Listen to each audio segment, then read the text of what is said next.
And now, two dudes who want to express their views on different things that are going on in the world around us.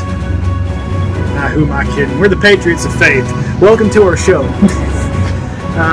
So, we've had sort of a slow week, and we're just sort of kind of gonna wing it, you might say. And it is June 12th, I believe, if I'm not mistaken. Yeah. June 12th, 2015, another Friday night. Yeah, we're extremely organized tonight, in case you can't tell. Got music playing in the background, and we did not mention we are on location in front of the beautiful Cream City sign right off the depot. And then we're getting depot grounds. And then we're being stared at by this creepy mannequin.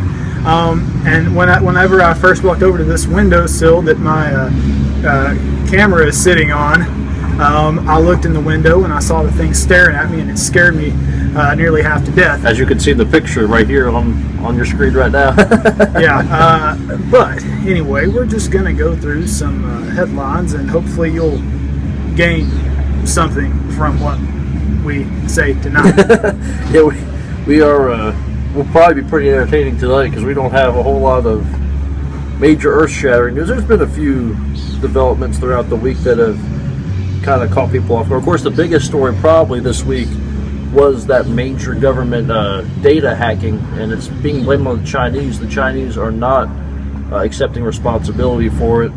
But the headline from Fox News tonight, as we were researching, says military intelligence data exposed by new hack of sensitive U.S. government files. This is actually a secondary hack. The original hack, I'm not sure exactly when it came. It came a while back. But again, these are hackers linked to China. They appear to have gained access to the sensitive background information submitted by intelligence and military personnel for security clearances. That's pretty scary right there. That's what several of our nation's officials said today. Hackers nab data on every federal employee is what a union's claiming. We don't know if that's true or not. There's a union that's claiming that every federal employee has information's been grabbed. There's a lot of our nation's secrets that apparently have been grabbed. Up to 14 million workers were exposed to this federal hack. And then there's an article too saying Russia playing the victim by admitting to being hacked. But of course, as we said, China's not denying allegations. But this is pretty scary stuff here because we live in such an age now. I mean, we've seen time after time these hackings. We see Bank of America. We saw Target a couple of years back with credit card data being breached. Home Depot had that happen a number of years back. So we're in an age where all of our personal information, what makes us us from a information standpoint, is all now subject to these teams of people who are hacking. Some do it as competition. They have hackers that try to do it for kicks. They don't plan on. You talk to some of these forensic folks that say it's just a hobby for them. They want to see how far they can go reaching certain databases and stuff like that. But then you've got other nations, just like what happened with Sony Pictures, and you've got some of these other that happened back, of course, just a few months back. But it's a dangerous world we live in when we have so much classified information, so much crucial information that's now being subject to potential hacking, and especially when you got government secrets, you got weapons and everything else that are subject to these sorts of things. That is probably an upholstery truck going by us right now. That's nice about being on location. When you're sitting in a library or a office like we have been doing for our first few shows this year, you don't get a change of scenery, but we get music over at Crawdaddy's. We get the Cream City sign. We get vehicles passing by. It keeps it interesting. Oh yeah, especially when they need to change their mufflers. Another article I saw today too is fears are starting to rise that a chaotic Libya like we're seeing now is the new ISIS route to the west. There's a lot of ISIS involvement and developments going on in Libya, and there's a lot of concerns. Of course, Libya is not far from Italy and from other Italian areas, and I believe ISIS actually made a statement a couple of months ago targeting the Vatican, targeting the Pope, and I guess you probably remember that story too a while back and everything, and that's pretty scary when you've got direct targets that way, and they're actually literally targeting certain things, and sometimes it's just fluff, but other times you gotta wonder, you gotta take some of these things pretty seriously. It's our government needs to take it more seriously too. Yeah. That's one thing where we really need this. I'm not for a whole lot of government interference in things, but this is something that I think we need to interfere. As Marco Rubio said, he used the quote from the movie Taken to describe what his plan for ISIS was. We will, I think it was, we will hunt you, or we'll seek you, or something like that. We will find you and we will kill you. That's really, I mean, what we need to do with ISIS right now. Yeah, there's really no other option. Well, you look at the strong presidency we had under the Reagan administration, and I mean, you think about it, Reagan he took the inauguration on January 20th, 1981, just like all presidents do. They take the inauguration on January 20th. And for months, we had all those American hostages in Iran and Tehran. All those hostages were being held. And the very moment, just shortly after Reagan was inaugurated, all those prisoners were released from Tehran. And the reason was that Reagan didn't just automatically make that his first point of order to go over to Tehran and bomb them or anything like that. They simply were worried about how serious Reagan was about his threats. And once he was inaugurated, they simply released him that day.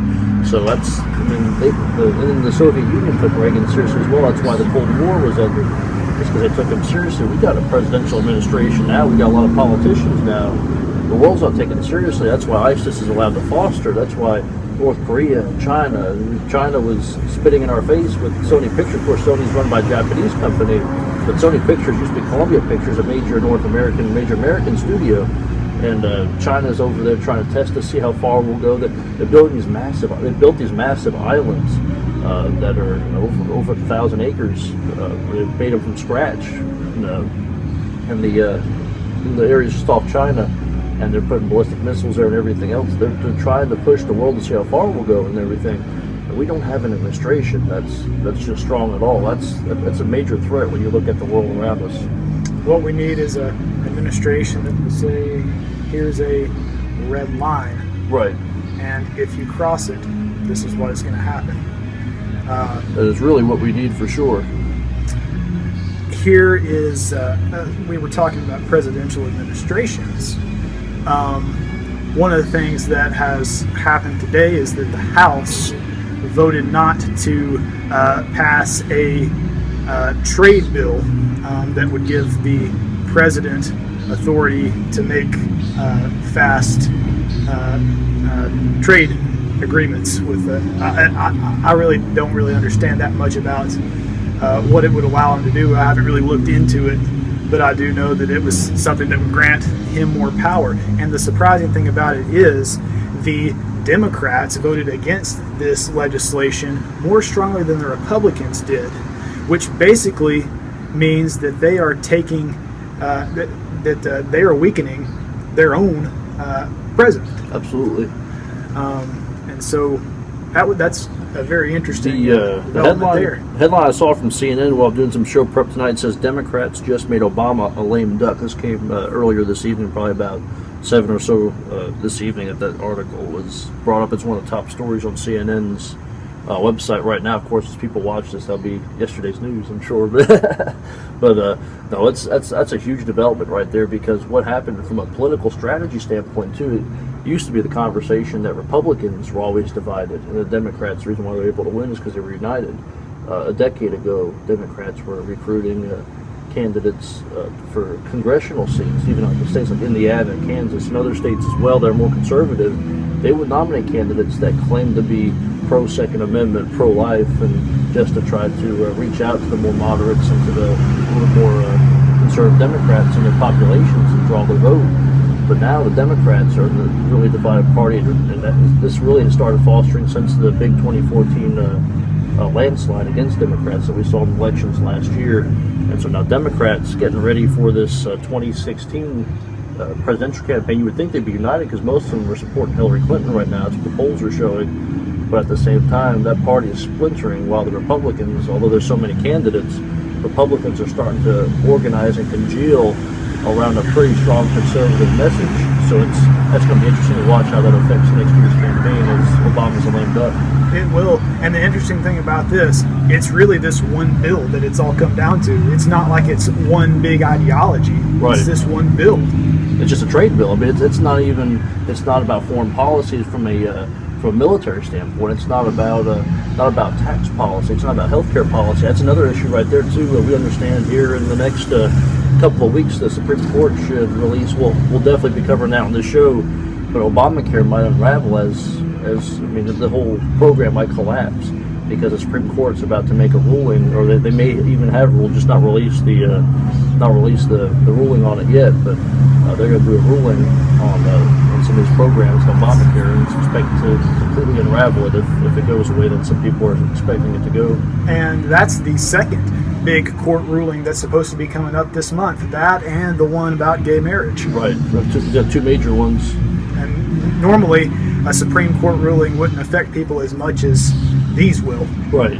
It's funny you mentioned the marriage issue too, because we were just talking a short while ago about Miley Cyrus, and here's this girl that claimed several years ago to be raised in a fundamentalist Christian Baptist household. Supposedly, I don't know how Christian they were, because her father wasn't necessarily really the most Christ exampled person out there, I'm sure, but she went from claiming to be a Christian to now she's dropping expletive words on Christians, and she's even saying that fundamentalist Christians should get away from what she called fairy tales like Noah's Ark and what she say about she said that we're past that, just like we're past Santa Claus and the Tooth Fairy. And just look at her image now, where she's gone from a young lady that was very much a so-called teen idol. Really, I guess a lot of girls really looked up to her back just several years ago. It wasn't long ago, 4 or 5 years ago. Now you see pictures of her, and she's definitely not someone you want to emulate, for sure. Definitely not. A few more, or I guess probably just a couple more quick headlines. Jordan, did you hear about the NAACP leader in Spokane, Washington, who had been faking the fact that she was black? She was actually white. I heard just briefly. I hadn't heard a whole lot. I hadn't read into that story a whole lot, but I heard it in passing while listening to a radio broadcast this morning. There was a story that came up about it. That's a very interesting article, or interesting event too, I guess you could say, or interesting issue going on. Mm-hmm. A comment was made. I don't know if it was Herman Cain, the former presidential candidate, or somebody along those lines, Ben Carson or somebody. I'm trying to remember exactly how they put it. I saw him briefly on Facebook as I was going through, but he made a comment something like, it's easier for a non-black liberal person to make it into the NAACP than it is for a black conservative to make it into the NAACP, if I can remember that comment correctly. I saw it a while back, so I don't remember who it was that said that, but I thought that was pretty interesting. And we're definitely not against the NAACP. It's a good, just when you go back to its foundations, it's a good organization. It stands for, or at least used to stand for, good things. I don't know much about it now, but when you get into these big organizations, they tend to get very political, and they tend to eventually get corrupt. And I think we see that with this right now. Absolutely. Something else that was interesting I came across as well. There's a lot of speculation that Kmart may collapse. They said that the magnitude of the downfall is stunning. It was in 2000 they raked in $37 billion in sales, and last year registered only about $12 billion in sales, so almost a 70% sales plunge in a little more than a decade. Went from over 2,000 stores 15 years ago to now under 1,000.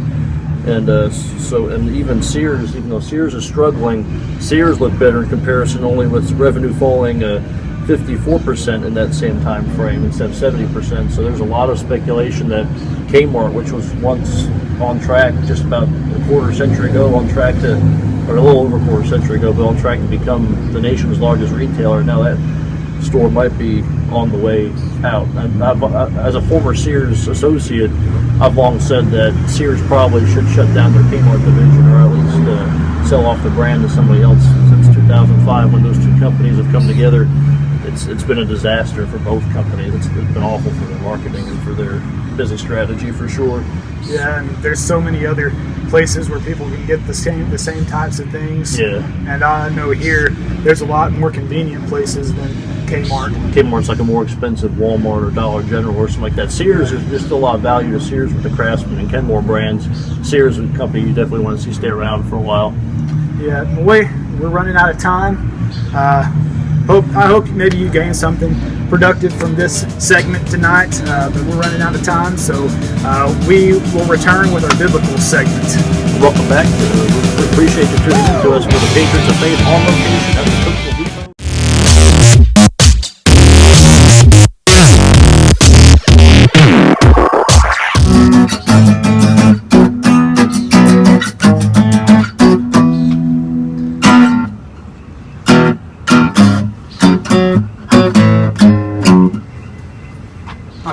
Welcome back. We are the Patriots of Faith. Thank you again for tuning in to us in our broadcast. This is again June 12th, Friday night here in Cookeville, Tennessee at the Depot with the famed Cream City sign behind us. They just closed up too because in our last segment it was fully lit up, but while we were in break they shut the restaurant down. No more ice cream tonight. We've got our fill, though. It was pretty good. Tennessee fudge, I highly recommend it. If you ever visit Cookeville, Tennessee, come to this place behind us right here. Get some Tennessee fudge. Give a shout out to Chris Savage and his family since they run the place. We are here in our second segment tonight. We're going to cut the program short tonight. We did our current event segment, as you witnessed just a short while ago, and we are now in our Bible segment, or as you so well put it last time. Remember what you called it? God say on the matter, because that's what really matters, is His say on the matter. Absolutely. And today we're talking about the Bible. We always have our Bible segment called our God Say on the Matter, but we're actually going to do it on the Bible. We're not necessarily talking about a controversial issue or necessarily a biblical issue, but we're talking about the Bible itself. Tonight we want to talk about the uniqueness of the Bible and the value of the Bible. You probably heard folks say it from time to time, "Oh, you don't read the Bible, do you?" Kind of when you have a debate going on. Sometimes somebody will try to jump to that comment as a defense of their perspective. And other folks will say, "Why, the Bible is just another book that you ought to read." But when you think about it, shouldn't the Bible be simply more than just one of the greats? You probably heard of folks that will say, like teachers that will sometimes degrade the Bible before their students, ridiculing those who try to read it. We hear about stories like that from time to time, and even back when we go to church, there's a young lady who used to go there. She's going now to the University of Alabama at Birmingham, and she's got, is it a physics major or a chemistry major? But she is being pressured by the faculty at UAB to renounce the Bible. So you hear about folks from time to time that will try to, these teachers will try to degrade the Bible and have folks try to degrade their faith. But you also hear about these folks who are also proud to have a Bible on their bookshelf, but only as one book among the other greats of literature. But again, as we said, the Bible is more than just simply one of the greats. The Bible is unique, and of course in dictionary we know unique means one and only. It means it's different from all the others, having no like or equal. And so in the few minutes we have in this segment, we want to review in what way the Bible is unique, how it's truly different from all other forms of writing, of books and other materials as well. It has no like or equal, and we're going to look at that in a few observations, but first we're going to look at how it's unique in its continuity. This is a book that was written over a long period of time, a span of about 1,600 years, over 40 generations. We think about, most times it's hard to find more than 3 or 4 generations living at the same time, but the Bible was written over 40 generations by approximately 40 authors from every walk of life. We don't have time to cover all of them, but here's just a sampling. Moses was a political leader trained in the universities of Egypt. Peter was a fisherman. Amos was a herdsman. Daniel was the prime minister to the courts of Babylon. Luke, of course, we know was the great physician. Matthew was a tax collector, and Paul was a tent maker. Of course, Jesus was a carpenter. Yeah, Christ was a carpenter, absolutely. And of course, Joshua was a military general as well. So we know that they were from all different walks of life, and they were in different places. Like Moses was in the wilderness, Jeremiah was in a dungeon, Daniel was on a hillside, and also he was in a palace, of course. Paul was in prison, as we know. He was inside prison walls. Luke was traveling, and John was in exile on the Isle of Patmos, somewhere even in the rigors of a military campaign, while God worked through them to write the scriptures. And of course, they were in different times also. David was in times of war, and Solomon in times of peace. And they wrote during different moods, like heights of joy, but also depths of sorrow and despair. Go to Psalms, and you can see the sorrow and despair that Joshua, but David wrote a lot of those Psalms when he was in despair over some of the sins he had done. They had different moods. They wrote on 3 continents, Asia, Africa, and Europe, and in 3 languages, Hebrew, Aramaic, and Greek. Subject matter involving hundreds of controversial topics, the nature of God, and the nature and origin of man and the universe, a lot of different topics. But yet there's harmony and continuity in the theme message And really, in all the scriptures of the Bible, there's a uniformity and a harmony with that. And you can compare the continuity of the Bible with any other writings of man, because just think about this for a second. If you if you had 10 authors, all one walk of life, one generation, one place, one time, one mood, one continent, and one language. Just think about some of the lectureships that some churches do this day and age. You might do it on just one simple topic, maybe one values issue, or maybe one theme of the Bible. And if they speak on just one of those subjects, especially if it's a controversial subject, you'd still have a conglomeration of conflicting ideas. You wouldn't have harmony. But the scriptures, over 40 generations, all these different authors had harmony. So the Bible truly is unique. Also, it's unique in its translation and circulation. It's one of the first major books translated. The Septuagint version of the Old Testament was translated into Greek in 250 BC. And 3,000 Bible translators were at work between 1950 and 1960, just one decade. By the end of 1993, the whole Bible had been translated into 337 languages, and 2,062 languages have translations of at least one book of the Bible. That comes from the 1998 version of the Guinness Book of World Records. In circulation, the Bible as of 1804 had 409 million copies, but just a little over 100 years later, 1932, more than 1 1/3 billion copies of the Bible were being circulated. It's the world's best-selling and most widely distributed book, and that's also from the Guinness Book of World Records. And then, so you think about this, no other book has known anything approaching this constant circulation.